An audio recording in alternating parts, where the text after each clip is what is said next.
Shakib Luluno Zari maziga merere songa ate wuno omukyala eyabadde omulwadde wabula mukuza balansi ate munange yavuddemu mmese envundu. Ene News Pack channel webale kujekumirako webale kusubscribinga ate erigwetana bakuba nti no subscribinga mukwano akikole ekkati. Tutandikidde wa Zari Hassan munange omwagalwawe Shakib maziga merere saidi eyo ono no bamwabiza bamuswaziza ekitiibwa kye munange bakityobodde. Bulijjo tulowooza ati nno Shakib munange muntu ebintu abitegeerera ddala engeri gye yeeyisaamu ng'olowooza nti ebintu abitegeerera ddala kumbe Shakib fala. Abavubuka abato balina okuba sharp nabo bafuuka bufuusi bafala. Sibe fenga ba News Pack channel munange Zari yavuddeyo n'alyoka ategeeza nti no munange Shakib fala nnyo. Nga ne waba abuuziddwa ebibuuzo ebimu ayinza okuba nti notasobola akubiddamu. Era ne munnange yavuddeyo n'alyoka agamba nti Shakib tatambudde nnyo. Okitegeera ensi zaalinga ze yakatambulamu ze zino zi Dubai. Yaddaye Zari yavuuliza Shakib. N'ekyo nakyo kiri mukwano ffe katulinda ate Shakib kyanaaba nti nate addamu kubanga teri musajja asobola kugumiikiriza kuba nti nate bamuyisaamu nnyo amaaso. Mu ka-Audio akali mu kutambuzibwa ku mutimbagano munnange Zari yalina gwe yakaweereza promoter omu ng'era Zari ayagala abeere ng'agenda n'omwagalwa we Shakib wabula ng'asaba promoter abeereko byayambako Shakib kubanga bw'anaatuuka okuba nti naabuuzi ebibuuzo ayinza obutasobola kubiddamu songa alina okumubriefinga bwe bityo nno webiri. Katubeere nga tuguwa Audio eno naye maama kye baakoze Shakib. Fala omanyi fala ye Shakib Luluno Zari. Ebu mpe briefing nani ajawai. The only international trip amefanya ni Dubai. Na Dubai they are not so strict at their airport. Here ya UK, even if you have everything, you know they ask. So you need to give him a briefing. Tell him tambula ne invitation letter, tambula ne accommodation, atambule na buli kimu omwe briefing. Because randomly, unajua Shakib ana panic. He's not very insecure hivyo kuingia kwenye counter mtu anakuuliza questions and you start answering ana panic. Yeye mwenyewe hajaamini vile alivyo, hajaamini. Wataanza kumuuliza and then you start saying bintu bitakwata gani. Mu accommodation omugambe ge oina artist ba mulina show wazze oli manager wa artist bichi omuwe briefing bamubuza nga buli kimu akimanyi. Kankana. Yani itakula kwake mme wangu ajiamini. Hiyo ndio nakwambia kwanza kabisa. Anakuanga na haya, anaanza kuogopa, ana panic. Anavuka abato balina okuba sharp nabo bafuuka bufuusi bafala. Paka sielewi. Kwa ufala wake hapo ndio nampendea. Sigale ngali fala. Yani wakikuaga na akili mingi. Basi chisusa. Mwelekea sigale waje.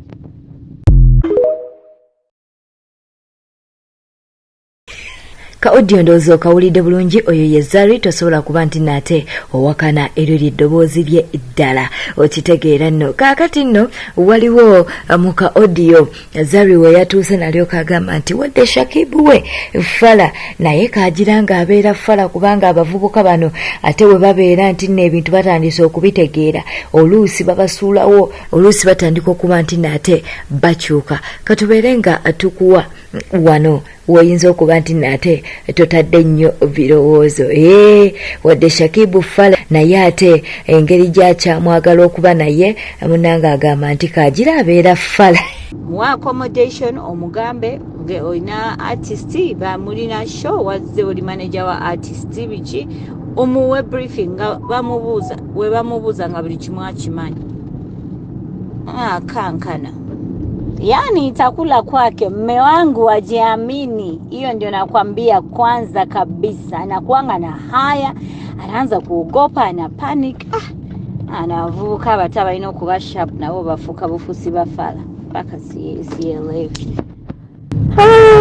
kwa ufala wake hapo ndio nampendea. Sigale ngali fala, yani wakikwaga na akili nyingi. Basi chisusa, mwelekea sigale wachi. Ebyo bitebe biri okyali ku News Pack channel. Subscribe nga like nga ate lekawo obubaka bwawo mu comment section. Mu mawulire amalala munnange tugenzeeko mu mawulire ageewuunyisa. Kino nno si ki Nigeria mukwano, omukyala wuuno.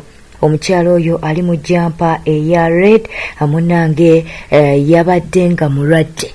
Era amaze wiiki namba nga mulwadde. Kaakati nno munnange abadde mu ddwaliro wabula mu kuzza balance kubanga yabadde teyeewulira bulungi ng'awulira ayagala kuzza balance. Mu kuzza balance munnange yavuddemu emmese. Nkiddamu yavuddemu emmese envundu, emmese efudde. Okitegeera nno omukwano ono nno omukyala gwe twogerako ava mu kaunti eya Nakuru era ng'ekyalo kyavaako bakiyita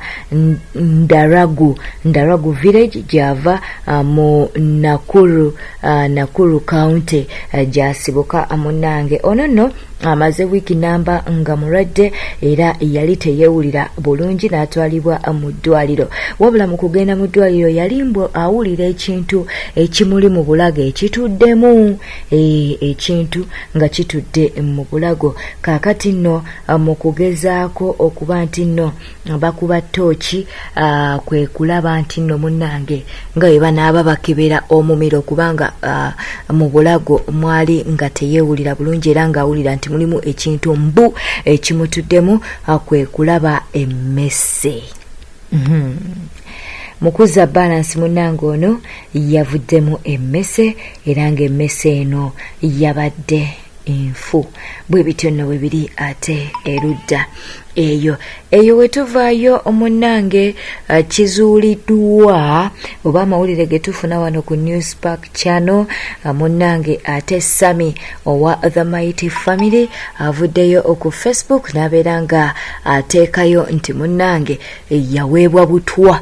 Bwate bwavuddeyo n'agamba tetumanyi oba yasinziiridde ku alipoota oba ripooti z'abasawo oba ye nga ye yavuddeyo okwogera bino. Naye ku Facebook page ye yataddeyo n'alyoka agamba nti munnange yaweebwa butwa. Bwatyo Sammy we yavuddeyo n'agamba mu caption gye yataddeko yagambye kituufu basajja mmwe mwampa obutwa naye mwebale. Bwati bwe yagambye.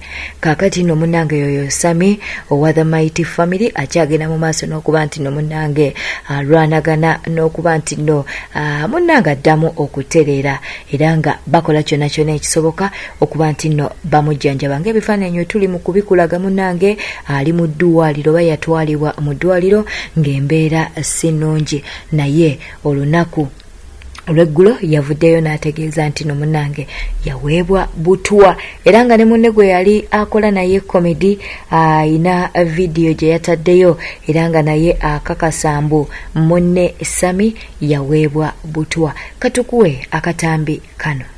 Basajja mwe kikakasiddwa nti bro wange mwamuwa butwa naye kale mwebale feka tujjanjabe.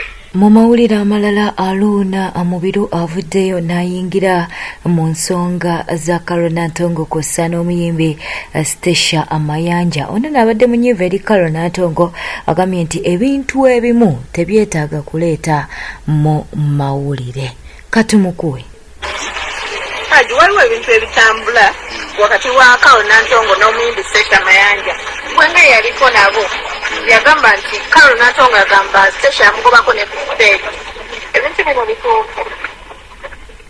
Ebintu ekyo tulina buli okubeera nga tuli bannyumba emu tulina okubikira obuzina bwaffe ne twabiteekamu mwali amawulire kubanga bwe mwagalira ddala era we bakwata mmwe muli awekola ki we mwetaaga okitegedde.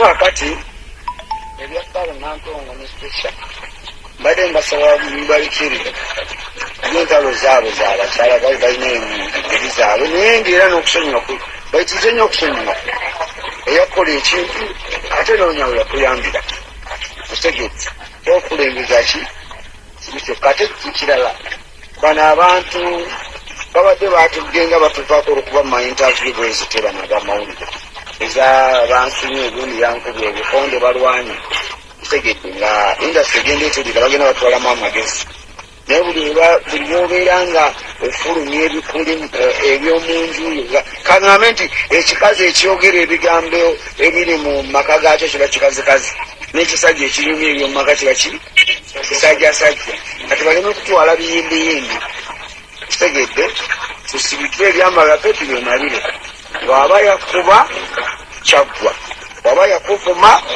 kyaggwa mukyasobolako okusinkana kubanga anaakulaakulana tasobola kunyiiga leero nankya lwegwonyigidde leero ate nkyo neetaaga okuyisa weekola ki okutuusa w'oyagala mukyenaali wadde amagezi jasibaddemu bawabuddemu buwabuzi webale kwekumira ku Newspark channel, subscribinga, likinga ate lekawo bakabwawo mu comment section. Beera bulungi, weeraba.